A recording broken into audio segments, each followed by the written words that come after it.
Tonight at 6 o'clock, the vote may be over, but a city council member in Dunwoody is not done speaking out about your safety under a new 911 system.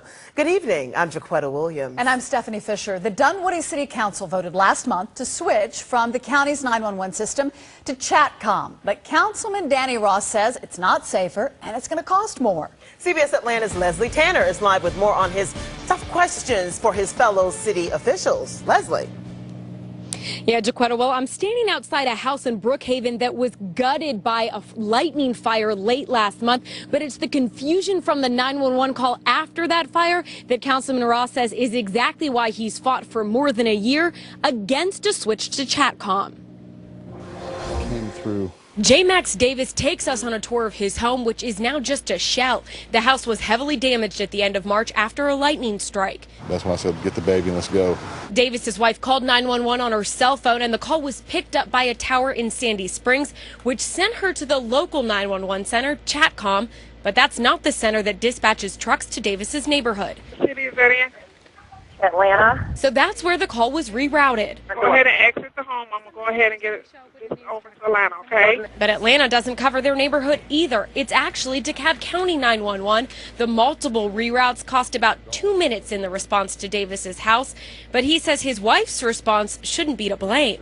Our mailing address is Atlanta, and she didn't think to say unincorporated DeKalb County as where our actual home is located. She just told him Atlanta. It's problems like this that Dunwoody City Councilor Danny Ross says he was afraid of. He fought for nearly a year to convince his fellow councilors to stay with DeKalb County 911 instead of joining Chatcomm. These things happen. They're human errors, and they're going to happen anywhere.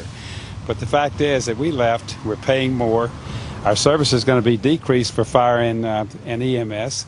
And I'm concerned about it. But the vote was finalized last month, 2 days before the fire at Davis's house. We asked Ross the tough question, why bring this up now? And what does he plan to do about it? I didn't have a face to put on it when we voted on it. I can guarantee you that I'm going to monitor this and make sure that they are in fact doing the right thing every time. And because Davis works in Dunwoody as well, we asked him a tough question about the switch too. Are you worried about this decision to go with Chatcomm? That's City of Dunwoody's decision, but, having experienced this, yeah, I'd be a little bit worried.